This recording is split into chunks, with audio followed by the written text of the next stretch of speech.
Hey there, I'm Lauren of More Miles Run Coaching. I'm here with Michelle Hey, and Scott, Hello.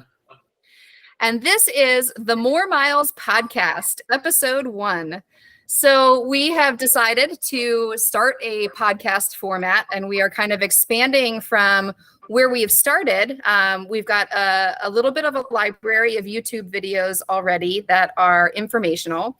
And we've decided to expand upon that and make this into a podcast that has a little bit more content. We're going to stick with the informational and the educational base, but we would also like to branch out into sharing some guest interviews, both with experts and with athletes, and expanding the conversation between the three of us as well.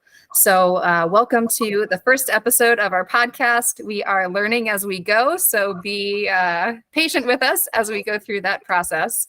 But we figured if we were going to start a podcast, we had better introduce ourselves because we've never actually done that and talked about who we are, both as athletes and as coaches, and what More Miles is. So that's our episode 1 is meet the team behind More Miles Run Coaching.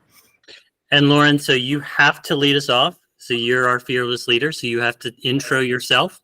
Tell us all about yourself, how you got into running. Okay. All right. So I actually grew up as a competitive swimmer. That was my sport from, I think I started at like 7, all the way through senior year of high school. Swimming was my main thing. And then, by the time I got to high school, I was burned out. I was moving on to college. I didn't want to swim in college and needed an activity. So in college, I got into triathlon a little bit. There was a triathlon club that I joined, mostly so I could keep swimming. And I learned while I was experimenting with triathlon, I competed a few times. I enjoyed it. But cycling is really not my thing. I like my little spin bike in my basement. I don't like riding on the roads. I find it scary. So kudos to anybody who does do that. So that really left me, running was the simplest and the easiest. I still enjoyed swimming, but you can only go to the pool at certain times of the day. There's usually a schedule. Whereas running was free. I could go anytime, anywhere, take my shoes and go out the door. But as we know, it starts as a very simple sport and it doesn't usually stay there. We usually tend to get deeper into it, and that's just what happened. So I started just kind of running casually around campus and eventually got into some of the local races, like 5Ks and 10Ks. I would go just to keep myself fit, because if I signed up for a race, I was definitely going to go do that 3-mile race or that 6-mile race, whatever the distance was. And again, as I think a lot of us know, it just spirals from there. Once you've done a 5K, then you do a 10K, then, what's next? There's a 10-mile, and then the half marathon. So it sort of just continued to build. Let's see, I did my first marathon in 2007, the Nashville Rock and Roll. If anyone goes and looks up my results, I ran a 4:52 in my very first marathon. So I didn't start as a natural talent. I really enjoyed doing it. But it was difficult. It was hard. I struggled through that first marathon a lot. I did 3 marathons pretty much back to back. My second one was a 4:20. So I improved consistently, but it wasn't an overnight. It took a lot of work to get from where I started to the athlete that I am now. So, Lauren, what kept you running? I mean, you mentioned that it wasn't easy right away, and your marathon time. You mentioned that, but what kept you going to continue to run and improve and just keep at it? I think just that. Maybe addicting is the wrong word, but I think maybe it's the right word. There's something really interesting to me about testing yourself, about pushing your limit. So, and I think a lot of people have that desire too. You run that first marathon, I remember standing on the start line and thinking, oh my gosh, I am about to run 26 miles. What am I doing? And then you do it. And there's something, really interesting then about, okay, I did that thing that I wasn't sure I could do. What else can I do? And I think at least for me, that started as, how can I do that better? Like, I didn't want to go further, but I did it, I learned from it, and I wanted to then apply what I learned. How can I do this better? And then eventually, like, I think that translated to all distances, right? So I kind of started showing up to running and to races just as a way to stay active and to stay fit. But as you start dabbling in new things, it starts to become that I've done these things. Now, how can I do them better? What more can I get out of myself? How fast can I go? And eventually that led into how far can I go later on in life. But yeah, just that pursuit of what is my body capable of is very interesting. So you told us what your first marathon time was. Now you got to tell us what your marathon PR is. So my marathon PR is 3:05 now. That's from 2021. So it's not this year, but 2021. So that's what's 2007 to 2021, 14 years. From a 4:52 down to a 3:05. So it was not overnight. It took a lot of work, and there was a lot of life in there too. To be clear, I didn't continuously run marathons twice a year, every year for that whole period of time. I have 2 kids, and I took, between having both of those kids, I was always running. I was really never not running because I enjoyed it. Again, even with kids, it's easy to get out there. You get a jogging stroller, you take the kids with you, and but I wasn't competing for that period of time between my first and my second kid.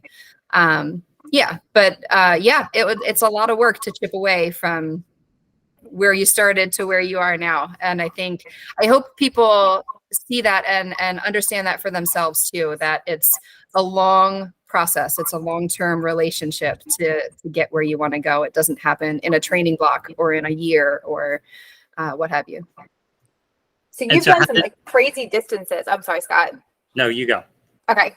So you've done a lot of a whole slew of distances in your life. Which one calls you back? What's your I guess I don't want to say your favorite, but the one that maybe call you back, because I feel like they're different. There can be a favorite distance, and then there's the one that you just can't stop doing. And I feel like they're 2 different things. So maybe what are both of them? Those are 2 different things. You're right. Now that you mention it. Okay, the one I can't stop doing is the marathon. I feel like it's so hard. There's so many tricks and so many secrets, and I feel like it takes a lot of work to make marginal improvements. And that can be really frustrating. I just mentioned my marathon PRs from 2021. That's almost 2 years ago now, just shy of 2 years. So just the process of making those incremental improvements and failures and learning from them, I find it really addicting, even though I think it's been a very challenging distance for me. But my favorite distance by far is the 50 mile. And I love it always. I love a flat 50 mile that you can really test your speed and see how fast you can go.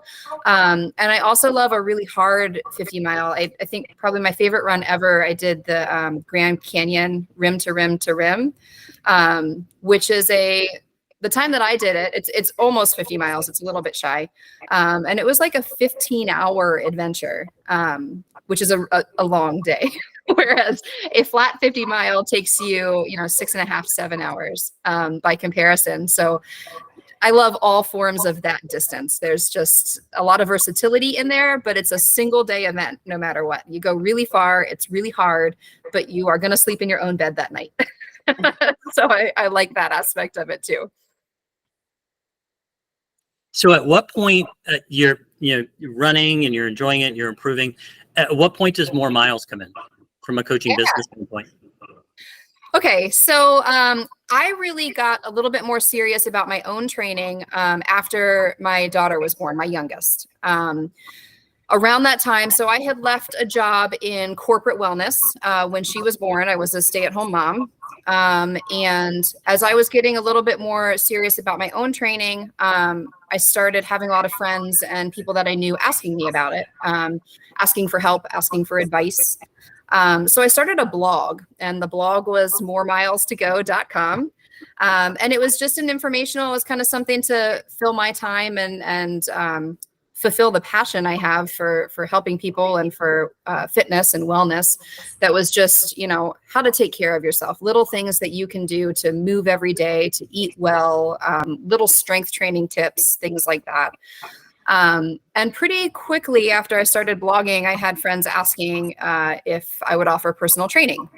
So we opened a little corner of my basement as a personal training studio. I had a few moms from my neighborhood that would come over and do personal training sessions once a week or twice a week. And eventually one of those friends asked if I could coach her in running. She knew I was running every day and I was training really hard at the time I was training for 5K, 10K distance when my kids were really little. She was training for her first half marathon and asked if I could help her. So online coaching was really barely a thing at that time. It was not, you couldn't go online and find a run coach. It was not common. So I was actually coaching I would make a Word document and I would make her just a pre-printed plan that had, you know, what she was to do every week for all the weeks. And I would just check in with her when she came to see me for personal training. She loved it. She did great in her first half marathon. She started telling her friends about it. And it kind of organically grew from there. But we started with spreadsheets. I had Google spreadsheets that I would enter each athlete's workouts for the week in.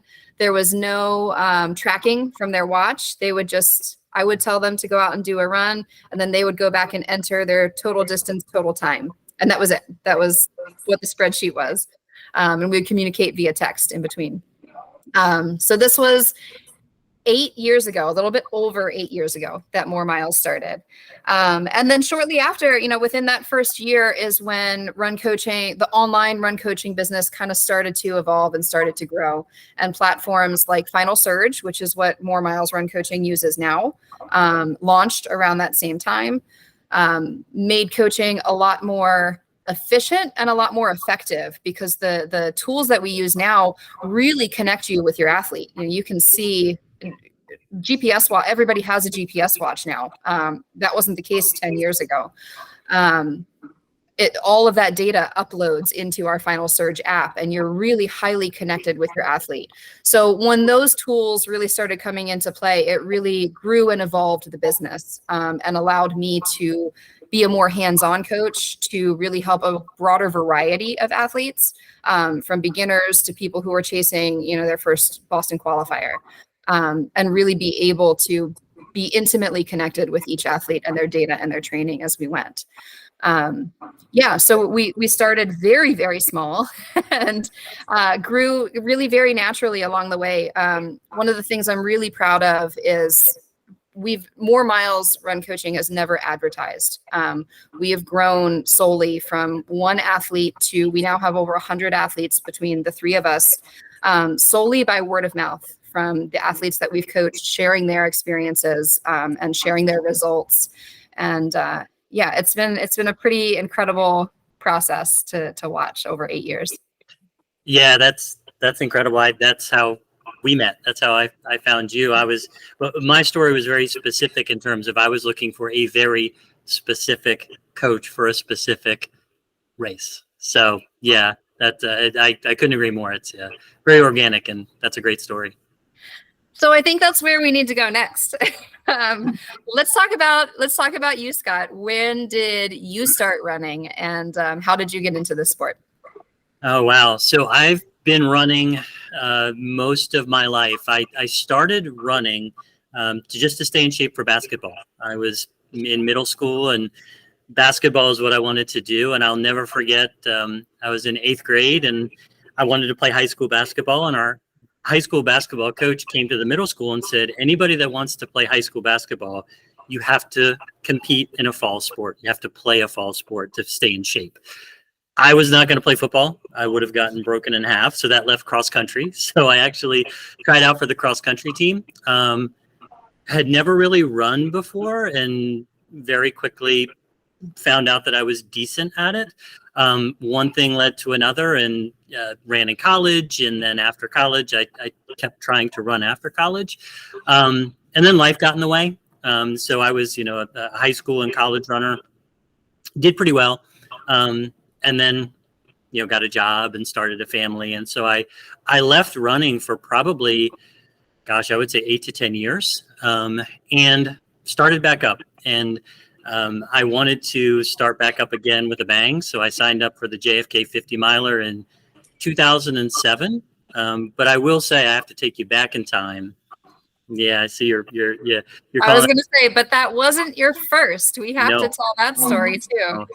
Yeah, so I ran my first JFK 50 miler in 1994. I had just graduated high school.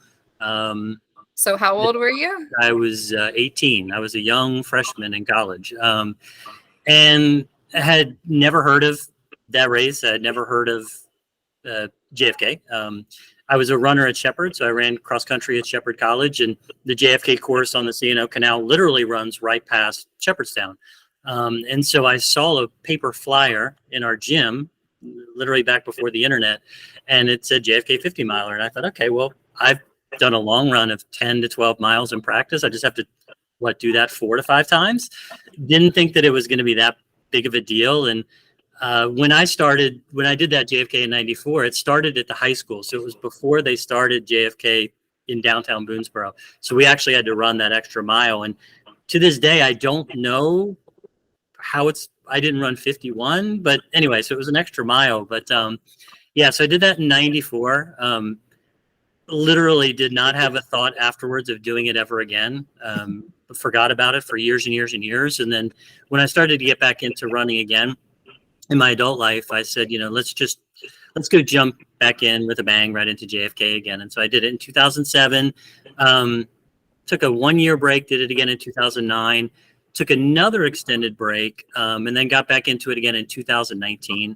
And I've run it every year since. I think for me, there's something about that race, that event. I think that it was the first time in my running life that I was very humbled. I was a pretty good runner in high school and college, and that it just really broke me in half. So I think that it always kind of deep down inside is what I've always felt was what challenged me. So yeah, that's my running history, and probably why I would say JFK is my favorite event. I think anybody that knows me and has heard me talk would probably agree with that. So what made you come back after 10 years? Like, you took 10 years away from the sport.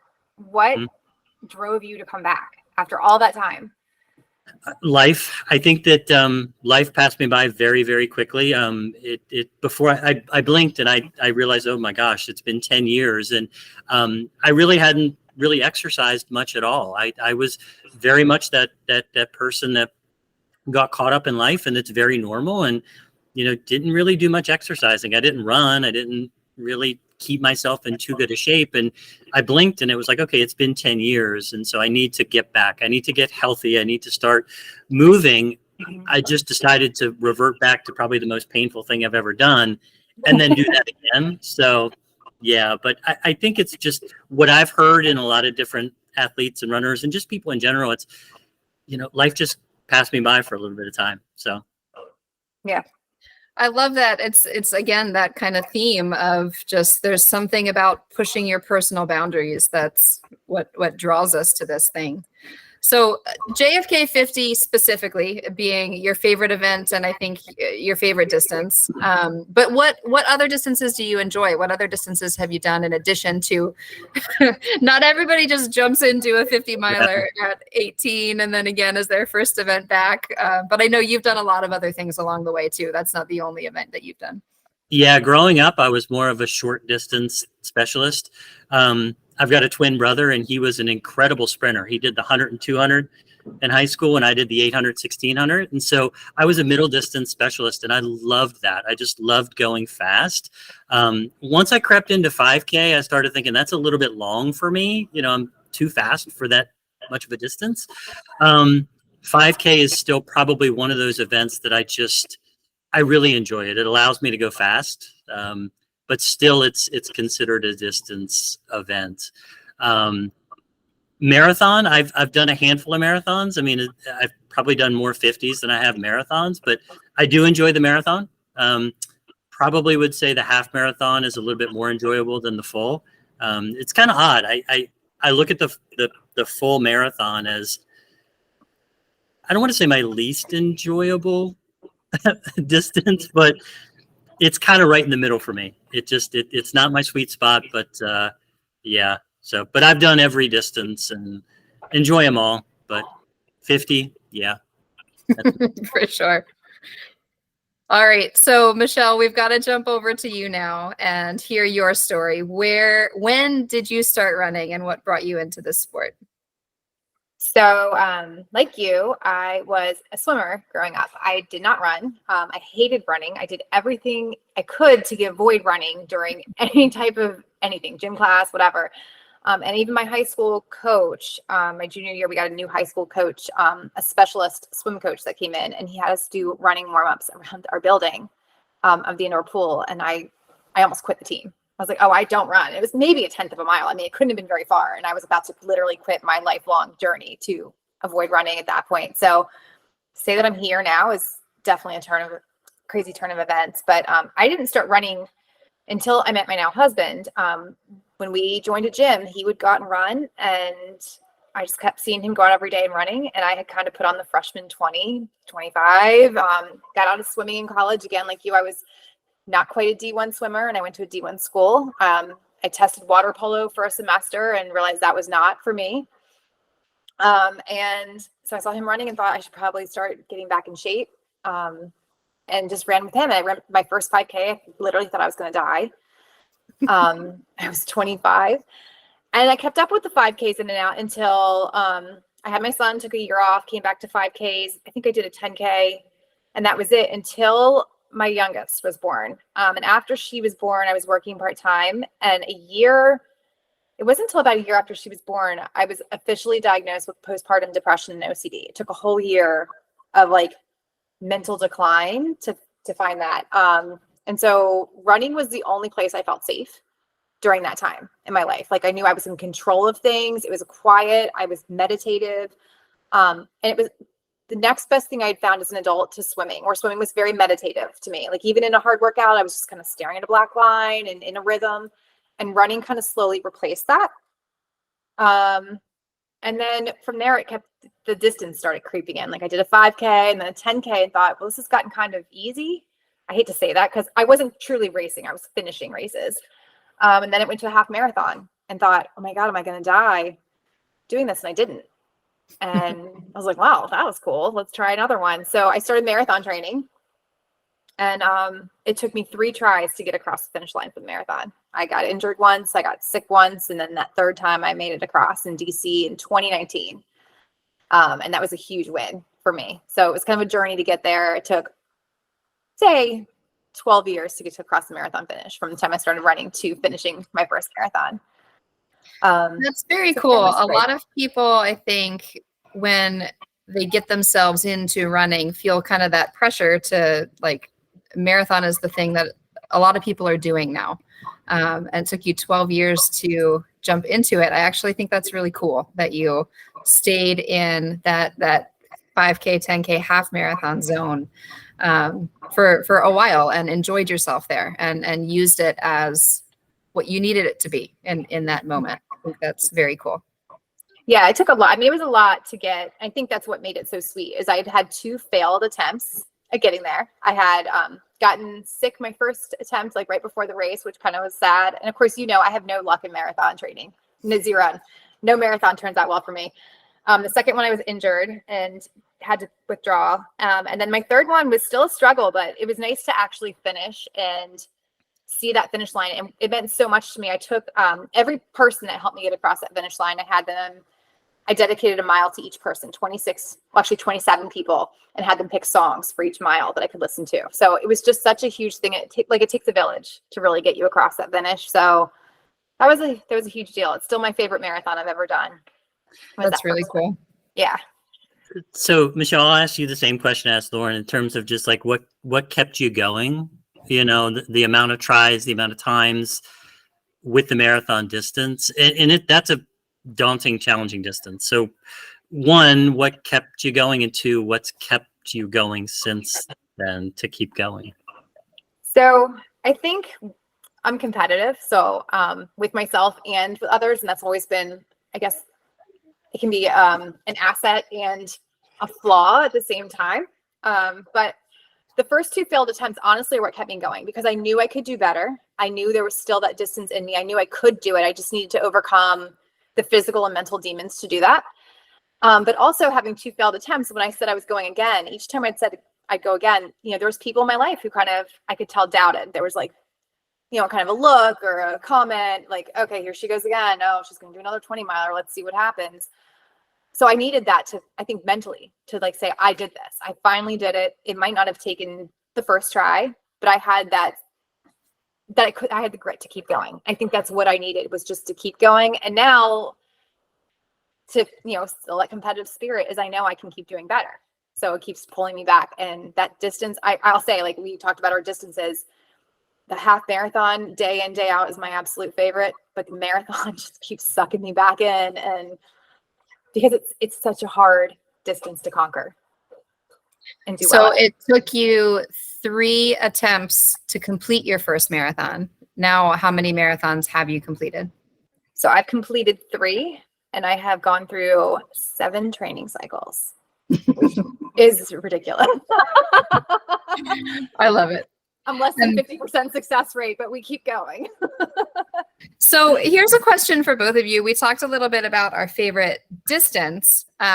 What's your favorite actual race that you've done? Whether it was for the race itself, like the course, the atmosphere, or because of the way that you performed and the way that you felt, or what you accomplished. Let's not even a specific race, but let's talk about a specific experience. Like, which year was it? Which event was it that is your favorite race memory? Oh, okay. I've got 2 and I'll bookend it. So 1992, yeah, I'm going that far back, it correlates to when I started running in high school. And probably the day that I realized, okay, this is what I want to do for a long, long time. At that point, I knew that I wasn't going to be professional. I wasn't going to make a living out of it, but I knew running would be in my life for forever. It was a high school state cross country championship, and we were not supposed to be that good, and we ended up winning. And so my coach at the time was phenomenal and just literally said, told you, and so it sunk in at that point that you really can do anything you put your mind to, and it's kind of a cliche, but it's true. So that would be my first. And my second would be last year, leading up to my goal race last year, which was an ultra, and randomly hopped into a marathon. I already told you it wasn't my favorite distance, but set a PR, and everything just felt phenomenal. Everything felt right. Everything felt good. It wasn't a planned race. It was somewhat of a training run. So I think it was low pressure. Everything was great. And so that was when I kind of said, okay, it doesn't necessarily always have to be so high pressure. I don't have to put so much emphasis on necessarily the time and the specific race. Sometimes things just happen. And that, to this day, those 2 are probably the 2 races in my life, right, that just clicked. Everything just fell into place. I love that. That's what I was looking for, is not just the event itself, but the experience that you had. So, all right, Michelle, let's hear yours. So I guess my favorite experience, it's going to be tied with my first marathon, because there's just no feeling like finishing your first one ever. My next one would have to be the first race I did with you as my coach, which was Atlantic City half marathon. I come back from an injury and my new arrhythmia diagnosis and all kinds of horrible, awful things, where I was like, if I finish a half marathon again, then cool. But then I freaking PR'd, like some ridiculous PR. First time I broke 2 hours. And I remember the first, like, looking at that race plan the night before, like, this girl is out of her mind. There is no way I can finish at this pace. But I remember looking at my watch about 3-4 miles in and feeling great and seeing the pace. And I'm like, oh my God, I'm going to do this. And just the feeling of getting such a breakthrough. I mean, it was like perfect weather. The course was great. And just, it was one of those moments, like Scott said, everything clicked, everything came together. And worked perfectly. And that was just a huge, great experience just to have that kind of race. you know, like there's when you finally have that breakthrough come to you after years of, because I think I came to you at like, I'd already been running for 15 years. To have that a breakthrough like that after 15 years of running was pretty huge. Yeah, I remember that. I remember your getting your result when you finished and being like, wow, Yeah. she did it. Yeah, and that wasn't even your last race for that season. There was another race that you were doing after that. That was right. There was, but I don't know. That was the goal race. I can't, I can't even remember back that far at this point. Like It's not even that long ago. it's not but that it's far, been a but lot like all the since then. training cycles are running together. Like, I think there was maybe a minor one after that, maybe NCR, because that happens every year. I think there's a common theme there, and I think expanding upon the last episode that we did before we started our podcast officially, we did a YouTube episode about the mental side of training, and so it's interesting to hear your personal experiences. Mine is the same. Is a race that I went into with low expectations. I knew I was fit, I knew I was in shape, but I had also had a lot of challenges through that training block. It was a really bumpy training block. So I went in with just do your best, just go. And, there's no pressure on the result and the end of the race. And I ended up having my best race experience. It was like flow state. Like, I don't know that I've ever experienced that before, but just, suddenly you're at mile 20 and it's like, where did that time go? How did I get here? It was just natural, easy flow until, those last like 4 to 6 miles were really hard, but you just got there somehow. That was my PR marathon also. That just, it netted a fantastic result. And I think that's the correlation there, that you go in with low pressure. You're not putting high stress and high expectations on yourself, and stuff happens. Yeah. That's kind of cool. It's a similar experience between all three of us. So getting to Michelle, because your favorite race is a moment that I remember as your coach, and it was a big moment to experience your success. And so that brings me to this next question: is how did you get drawn to coaching from, being a runner, being an athlete? What brought you over to the other side? So this sport has done so much for me. I mean, like a little bit shared on my journey about mental health. Like running has been more mental for me than physical. I mean, it's definitely physical for anyone, no doubt. But I think the mental side of it is what keeps drawing me back and what's given me such a love for the sport, because you're conquering yourself every time you hit the pavement, even a training run or anything else. But also when you finish that, your strength as a runner and your confidence in yourself as a person just grows. And I love what that does for me. And I know I've seen it with people like, kind of starting how you did, like a friend asking, oh, can you help me with this?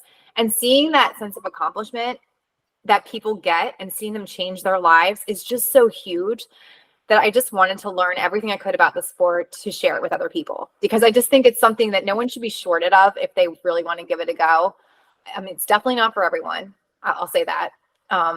But for those who want it, I think it's really great to see and help someone see that sense of accomplishment and see their new goals reached or go further than they've ever thought, because it really is life-changing. It filters into every other aspect of your life. Your confidence goes up in other areas where you didn't expect. I feel like you learn to manage stress in new ways. And you learned to have toughness in other areas of life. Like, I've run a marathon. I can deal with whatever this nonsense is today because I've done harder things than this. So it's nice to see that and give that to other people. And, since coaching, just seeing a few of my athletes really grow already has been just so rewarding. So that's what drew me into it. It's just wanting to share this with as many people as I could. So Scott, to come to the same question with you, I almost want to lead it in the same way. One of your favorite races was a significant moment for me as your coach too, because I was there. I was at that event with you, and we had put together a plan, and I got to see you during the race a couple times because I was doing the half in the same event. And I had to tell you, I think twice maybe, that I saw you to chill, eat, slow down a little bit because you were just flying. And to get to wait at the finish line and see, that was really a big result for you unexpectedly, not unexpectedly. But that, that wasn't the goal of the day. Like you said, it was really a training run. We were going there to test your 50-mile fitness, and you came away with a big result. And that, as your coach, was really cool for me to get to be there and experience that with you. But so to that end, how did you get drawn into coaching from the athlete side of things? Yeah, I remember you at mile 1. You did this, slow down, and you did it again. I think I passed you. The half marathoners are coming out. I'm coming in. You gave me a high five, and you specifically told me to slow down. But Easy. yeah. So, but that correlates to back to the old story I gave you in 1992. My high school coach changed my life. I mean, it was something that he was a master. Sort of tactically, right? I mean, we weren't the most talented team, but he knew how to push us and where to put us. And we were pack runners. So it was a group of us that just ran together. And he knew that if you took a bunch of guys that just ran together, you could beat talented runners. And so that always stuck with me. And I never had any thought about coaching, but I just revered him so much for just what he taught me. And I knew running was going to be a part of my life forever. And then coming to probably 3 years ago, JFK, I started just talking about it. And locally, there's a lot of great runners here locally. And they said, well, I got to try this thing that you're talking about, JFK. And so we've had 6, and this year we're going to have 10 runners locally in our county that are going to go run JFK. And I've kind of organically just kind of given them tips on the course and how to do it. And so, taking just some of the things I've learned from, my high school coach and from you in terms of just strategically thinking about how you approach not just a goal race, but how you approach running in general, right? In your everyday life. It really just got me thinking, this is something that I really want to do. And I love the sport so much. And I feel like I got a little bit of talent, but I think I've got a lot more passion for it, which I think that in turn really just catapulted me into wanting to move forward and help other runners. Specifically, yes, the 50-mile distance, it's such a daunting task for so many people, but it's so attainable. I think that, I've done it before and you've done it before, but, it's an attainable goal. And I really just love watching, an athlete say, I don't know how I'm going to run all day, 50 miles, the whole day, but you can. So that's just something that really that's drawn me to specifically, the coaching part of the ultra distance itself. I think the common theme there between both of you, and this is, so for a little bit of background, More Miles Run Coaching was just me for 8 years, just a one-woman show. And it was right around that year 7 that my capacity was full. I couldn't take on more athletes. I had a wait list. And so toward the end of year 8, we're into year 9 now, started thinking, okay, either like, this is it, this is as much as More Miles can be, or if we want to help more people and broaden this, I need to bring on more coaches. And so when I started looking at that process, I really wanted to look for people within the Run Squad. You both came on really right around a similar time. I think I started coaching with Michelle first and Scott came after, I think. But both, about maybe 2.5 or 3 years we've been working together now. Yep. So I knew you really well, and you knew me, and you knew More Miles really well. And what is most important to More Miles Run Coaching and to the culture and the team that we have is that you care, that you are passionate, and that you are invested in helping other people. And that is what drew me so much to both of you, is you are both very passionate about the sport that you do and passionate about sharing it with other people. And beyond that, you are both so curious. And I think that's maybe even the bigger thing.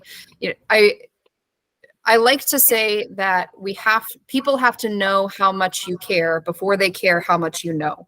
And you guys really do that. You really care about your athletes. You care about the friends that you run with, the community that you run in, whether or not they're your athletes or your clients. But there's also that next level is that you do have to know stuff. And you guys both are you started so curious with yourselves, that you had challenges in your own training, that you didn't just sit with. You went the next level to really educate yourself and learn and improve upon, whether that was either, asking questions of me, but even taking that next step to go and do your own research and your own trial and error and really learn and grow for yourself. And then that evolved into both of you separately seeking out your own coaching certification and I think both of you did it originally for yourselves to educate yourself, and to learn, not just to be coached and accept coaching, but to really have a handle and a grasp on what you were doing. And that's just really inspiring to me. There are problems to be solved. That's what training is, right? Is we are here and we want to get here, and that's problem solving to get there. And you both, I really admire this about you too.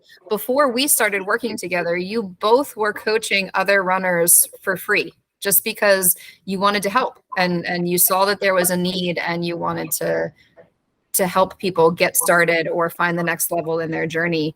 And that's just, it shows how passionate you are about the sport and about what you're doing with it, both as athletes, but also as coaches. So, okay, that kind of brings before you sign off though, we need to give you a shout out because we've had a coach who's educated us. Like you're not a coach that just kind of gave us a training plan. When we were asking questions, I have to say you've always responded with a fantastic explanation. So I think, Scott, correct me if I'm wrong. Like I'm sure I've asked you a zillion questions along my coaching journey. Yeah. And you've done a fantastic job. So as an educator, like I think you're a fine example to follow. Like truly, you educate your athletes, and that's who we've learned from. And I think that's really cool that you've done that. Thank you. Yeah. I have a quote somewhere I remember seeing, and I think I reposted this, because I've been coached by a lot of coaches. I've done a lot of sports for my whole life, and a good coach can teach you something. A great coach can change your life. So yeah, I think that's kind of what always sticks with me, just in terms of the great coaches I've ever had in my life.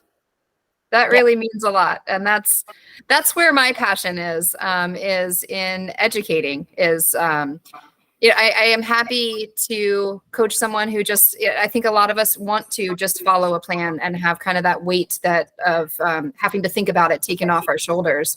But I think you get the most out of your training when you understand it, when you're not just following the steps, but you actually understand why you're doing what you're doing and the purpose behind it. So that's a big passion for me, is helping people to understand that process, because I think it makes them more invested in that process. And that I'm really glad that you guys have had that experience too. And I think are passing it on also to your own athletes. I think that's the cool thing about the team that we have here, again, is that we're not just spouting out training plans. We don't make pre-made cookie cutter plans. We are coaching the individual and through their own process. Yeah. So this is us. We have been a coaching team now since March, I believe. So what is that now? 4 or 5 months or so? We have been the More Miles Run coaching team. So thank you very much for listening to our first podcast. Thank you guys for joining me. Like I said, we are kind of just experimenting here and trying to decide where we're going to roll with it. But, again, kind of keeping the heart of this as informational and educational for all runners out there. But we also really want to share stories. Like I said, we have a large Run Squad team of a lot of different athletes, people who are training for their first 5K, people who are training for their first 100-mile, 200-miler, and everything in between. And it's not just even about the event and the results. There's a lot of life that happens in between the miles and during the miles and the events that we're training for. So sort of like we all got to share a little bit of our stories today. We really want to do that for a lot of our athletes and even just community members that we know. And we'd also like to here and there bring on some guest experts that can help with the things that we are less expert in. I think shoes is a big thing that we want to talk about, is on our upcoming agenda. But our next episode is going to be about heart rate training. So please join us for that. You can find us on Spotify as the More Miles Podcast. You can find us on social media on Facebook, Instagram, and YouTube at More Miles Run Coaching. We are Lauren, Michelle, and Scott, the More Miles Run Coaching team, and we will see you on our next episode.